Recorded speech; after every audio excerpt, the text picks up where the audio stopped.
I've loved carving since I was a little kid. I think when I was about 6 or 7 I started carving wood.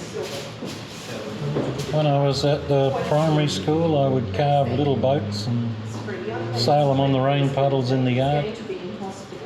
And if the puddles were really big I'd carve boats for all the other kids as well. And then I started carving little spaceships and tractors and cars and things because I didn't have any toys.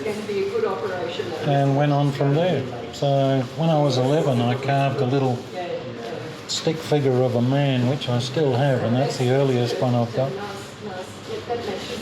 And wood has a warmth, a joy. People relate to wood, and I love carving it. So this represents a lifetime of making one decision to go one way and not another.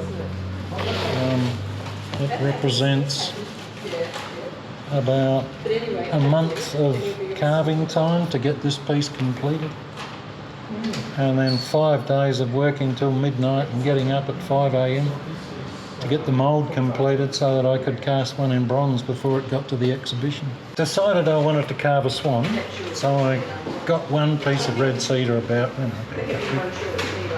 and started cutting it up, but between the lictus borers and the rot it wasn't going to work, so I chopped out the bit of wood that was still good in that piece and gave it to a friend because I was bitterly disappointed with it. And then I got this piece of wood out and started to carve into it, and I found all these knot holes, and there were a whole lot of cracks around here somewhere, and I thought that's not going to work for a swan. So I stopped and started roughing out the swan, which was about that big, and the third one was actually working. And then as I was working on that, I looked at this piece and I thought, you know what, there's this big piece of wood right through the middle, that's okay. And a few cracks down here don't matter because that's in the tree trunk. And so I carved this cockatoo because it had sort of gone click into my head that was a cockatoo, and I just dropped the swan that I was going to make into a swan and did the one that I'd seen that thing in. Because if I actually have a blink moment and I see what it is, I know it's going to be good. In the lowest class with all the dumb people, you got to do art.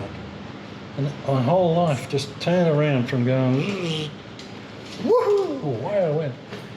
And I was carving these little rhinoceroses and charging elephants, and building fishing rods in the art class. And my life just became positive. And Heinfried Heyer, my art teacher, said, you will apply for the Commonwealth Scholarship and you will go to art school.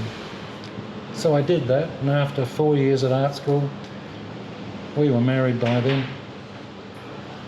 I applied for a scholarship. Nat did all the bookwork, and we got the scholarship, and we went to Germany for a year and did a year of postgrad study there. In 1988, I finally went out full-time as a sculptor, and I've worked the rest of my life as a sculptor.